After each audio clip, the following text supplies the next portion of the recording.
Assalamualaikum warahmatullahi wabarakatuh. Bersama saya Dede Rustin Amin. Kita akan membahas RKS BOP PAUD tahun 2020. Di sini RKS PAUD harus mengacu pada Juknis BOP PAUD tahun 2020.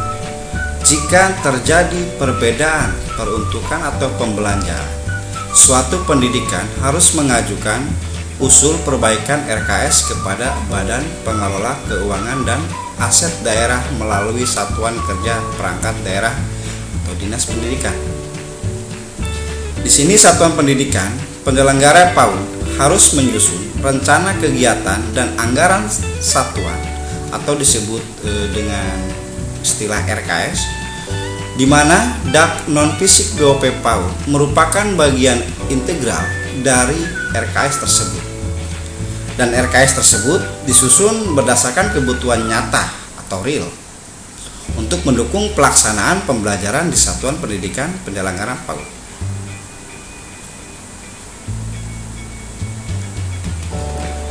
Oke, masih di dalam bentuk RKS juga. RKS PAUD harus mengacu pada Juknis BOP PAUD tahun 2020 sama dengan yang tadi. Sebelum menganggarkan kebutuhan sekolah, sebaiknya baca dulu yang harus dibelanjakan dan larangannya yang tidak boleh dibelanjakan di dalam Juknis BOP PAUD tahun 2020. Dan jangan menyontoh RKS lembaga-lembaga yang lain. Mungkin kebutuhannya akan beda masing-masing. Dan teliti kembali untuk penganggaran dalam satu tahunnya di dalam RKS. Penghitungan alokasi penyaluran DAK non-fisik BOP PAUD dari rekening kas umum daerah RAKUD ke Satuan Pendidikan. Penyelenggara PAUD yang mendapatkan DAK non-fisik BOP PAUD berdasarkan data real jumlah anak yang dilayani sesuai dengan data yang ada pada Dapodik PAUD dan Dikmas. Nah, ini di cut off-nya per tanggal 31 Maret 2020 untuk tahap pertama. Dan di semester kedua, tahun ajaran 2020-2021, data ditarik dari Dapodik pada tanggal 30 September 2020 untuk tahap kedua. Nanti akan ada dibayarkan di tahap kedua di tahun ajaran 2020 dan 2021 tahun ajaran. Dihitung sesuai jumlah yang real di satuan lembaga masing-masing sesuai dengan Juknis BOP PAUD 2020 minimal 9 ke atas atau 9 siswa. Beda dengan tahun kemarin. Tahun kemarin adalah 12 siswa. Yang sekarang Juknis Permen nomor 13 tahun 2020 alokasinya untuk minimalnya 9 siswa ke atas dikalikan dengan 600 dalam satu tahun. Untuk realisasi tahap 1 yaitu penganggaran di dalam RKS dalam tahap 1 atau 1 tahun dijadikan patokan pertama. Contoh, misalkan 61 siswa dikali 600. Oke, kita jumlah dengan hasilnya 36.600.000 rupiah. Karena tahap 1 pertama adalah 50% dan tahap kedua 50%. Berarti dalam 1 tahun itu dibagi 2, 50-50 di dalam 1 tahun. Berarti 100% untuk 1 tahun. Kalau setengahnya berarti 50% untuk tahap 1. Berarti kalau tahap 1 untuk 1 tahun berarti 600. Kalau tahap 1 berarti 300.000 rupiah per siswa. Jadi ditotalkan adalah 18.013.000 rupiah. Dan laporan penggunaan dana BOP PAUD atau LVJ atau LVD paling lambat tanggal 7 Juli 2020 laporan SPJ masuk ke Dinas Pendidikan. Maka Dinas Pendidikan dan DPKD. Catatan, lewat dari tanggal 7 Juli 2020, laporan SPJ tidak mengumpulkan, maka di tahap kedua tidak akan direalisasikan dana BOP PAUD sesuai dengan di dalam Permen nomor 13 tahun 2020. Sama dengan tahap kedua. Tahap kedua 50% dari alokasi anggarannya, itu jumlah siswa yang di semester 1 tahun ajaran 2020-2021 itu yang dijadikan dasar realisasi tahap kedua. Contoh, jumlah siswa itu 61 kali 300.000, berarti 18.013.000 rupiah. Dan laporan penggunaan dana BOP PAUD atau LVD paling lambat tanggal 11 Januari 2021, laporan SPJ harus masuk ke Dinas Pendidikan atau ke DPKD. Jadi sudah jelas di dalam juknis. Jadi paling lambat, kita lihat paling lambat itu di tahap pertama, paling lambat adalah tanggal 7 Juli, tahap kedua 11 Januari 2021. Oke, di sini ada komponen pembiayaan untuk dasar RKS. Mungkin Bapak Ibu sudah melihat di dalam juknis yang saya bagikan. Di sini ada kegiatan pembelajaran dan bermain, paling sedikit itu 50%. Untuk penggunaannya, bahan pembelajaran peserta didik yang dibutuhkan sesuai dengan kegiatan. Contoh, bahan untuk pembelajaran peserta didik sesuai kebutuhan satuan pendidik. Contohnya, buku gambar, kertas lipat, krayon, spidol, pensil, cat air, dan sebagainya. Oke, yang di dalam penggunaan masih di dalam poin 1, penyediaan alat permainan edukatif. Di sini di dalam juknis hanya untuk APE dalam, bukan untuk di luar pembeliannya, tapi APE dalam untuk kebutuhan satuan pendidik. Penyediaan alat mengajar bagi pendidik. Nah, di sini untuk alat mengajar pendidiknya. Misalkan di sini penyediaan alat mengajar sesuai kebutuhan satuan pendidikan seperti papan tulis, spidol, buku tulis, buku untuk pegangan guru, kertas, dan lain-lainnya.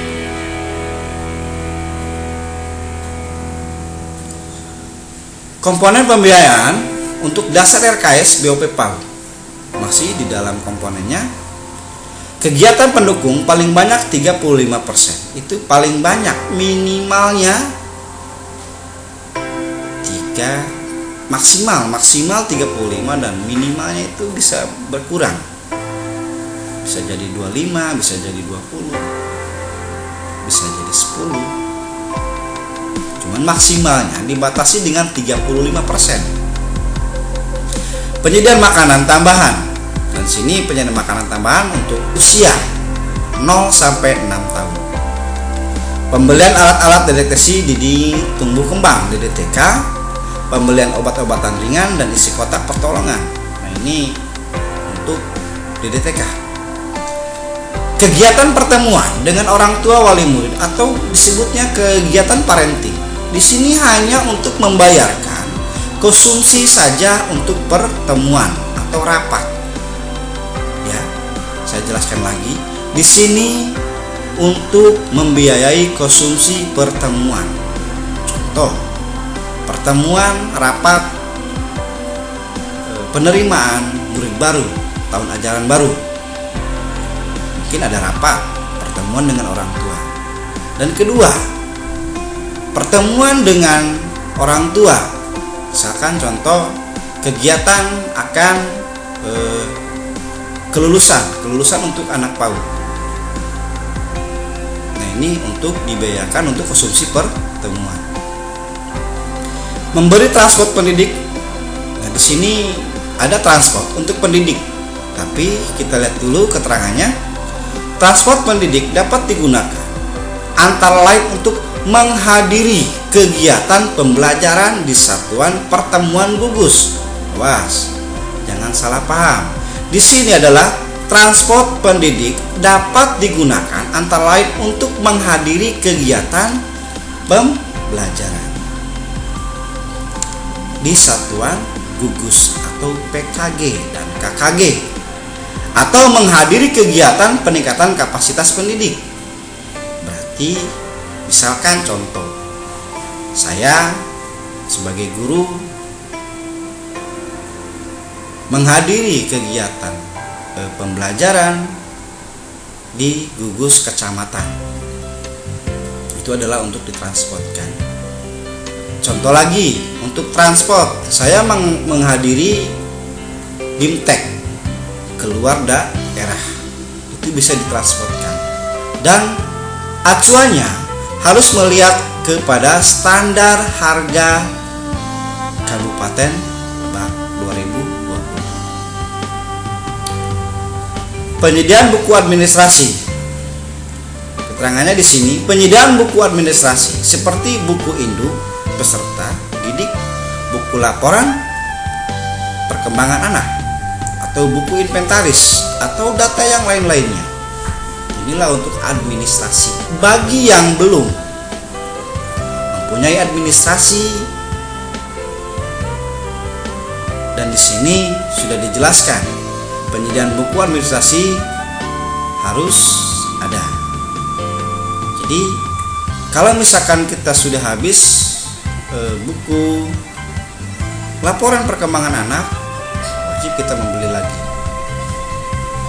karena untuk peserta didik.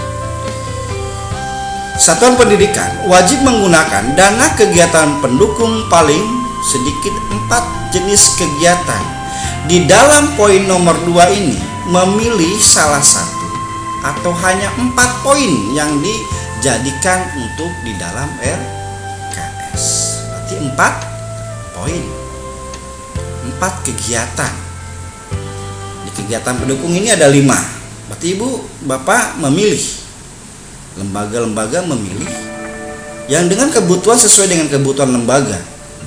Tapi satuan pendidikan wajib menggunakan dana kegiatan pendukung paling sedikit itu 4 jenis kegiatan sesuai dengan kebutuhan satuan pendidik.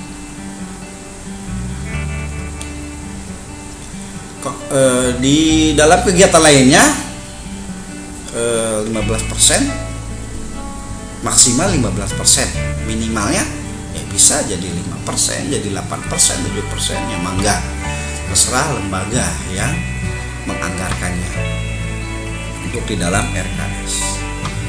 Oke, penggunanya di sini perawatan sarana dan sarana. Perawatan sarana dan prasarana seperti perbaikan dan pengecatan ringan.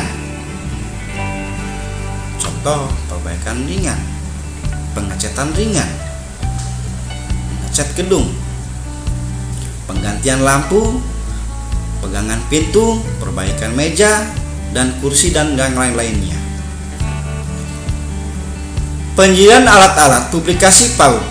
Dukungan penyediaan alat-alat publikasi PAUD seperti brosur, poster dan papan nama. Langganan listrik atau telepon atau internet, antara lain untuk membayar langganan pulsa atau listrik. Paket data langganan air untuk operasional satuan pendidikan, bukan untuk pribadi. Nah, di sini masih banyak yang simpang siur. Jadi saya tegaskan di sini untuk kelangganan listrik bagi lembaga yang beratasnamakan KWH-nya lembaga sendiri boleh dianggarkan. Dan kalau bukan nama atas lembaga KWH-nya, mohon maaf, jangan dilampirkan, jangan dianggarkan, karena sesuai dengan di dalam juknis. Di sini memilih juga satuan pendidikan wajib menggunakan dana kegiatan lainnya paling sedikit 2 jenis kegiatan.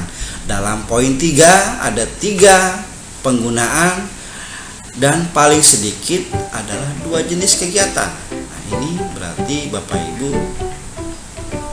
memasukkan di dalam RKS kebutuhan-kebutuhan yang real dan nyatanya saja, jangan mengada-ngada.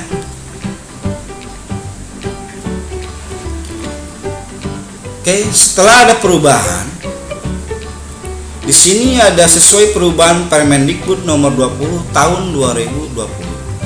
Peraturan Menteri Pendidikan dan Kebudayaan Republik Indonesia Nomor 20 Tahun 2020 tentang perubahan atas Peraturan Menteri Pendidikan dan Kebudayaan Nomor 13 Tahun 2020 tentang petunjuk juknis atau teknis dana alokasi khusus non-fisik bantuan operasional penyelenggara pendidikan anak usia dini dan pendidikan kesetaraan tahun anggaran 2020. Dan di sini sudah dijelaskan pasal 9 A. Selama masa penetapan status kedaruratan kesehatan masyarakat COVID-19 yang ditetapkan pemerintah pusat, dak non-fisik BOP PAUD dapat digunakan oleh satuan pendidik dengan ketentuan sebagai berikut. Komponen kegiatan pembelajaran dan bermain. Nah, ini ingat, di sini ada komponen kegiatan pembelajaran dan bermain dapat digunakan pembelian pulsa atau paket data bagi pendidik dan peserta didik dalam pelaksanaan pembelajaran dari rumah. 2. Layanan pendidikan daring berbayar. Mungkin yang sudah memakai aplikasi daring berbayar, ya mangga dianggarkan. Oke, yang poin B, komponen kegiatan pendukung dapat digunakan untuk pembiayaan honor pendidik dalam pelaksanaan pembelajaran dari rumah. Nah, perbedaan dengan yang tahun sebelumnya, nomor 13 tahun 2020 hanya ada transport. Dan sekarang di dalam perubahan nomor 20 tahun 2020 itu ada untuk pembiayaan honor pendidik atau guru dalam pelaksanaan pembelajaran di rumah saja. Nah, ini berarti alhamdulillah bisa untuk menganggarkan honor guru. Dan ketentuannya mungkin setiap kabupaten kota beda-beda. Kita samakan dengan komponen-komponen di dalam honor desa. Samakan dengan honor desa. Honor di dalam atau insentif desa dengan honor mungkin ada perbedaan sedikit-sedikit, yaitu nanti akan ditanyakan ke masing-masing lembaga apakah sesuai, apakah tidak. Nah, ini akan dikembalikan lagi ke lembaga, dan kapasitas lembaga itu menganggarkan untuk honor gurunya. Di sini pembelian cairan atau sabun pembersih tangan, pembasmi kuman, disinfektan, masker atau penunjang kebersihan lainnya. Nah, ini berarti di dalam komponen kegiatan pendukung masuknya. Nanti ini RKS ini akan dipadukan. RKS yang nomor tahun 13 tahun 2020 dengan nomor 20 tahun 2020.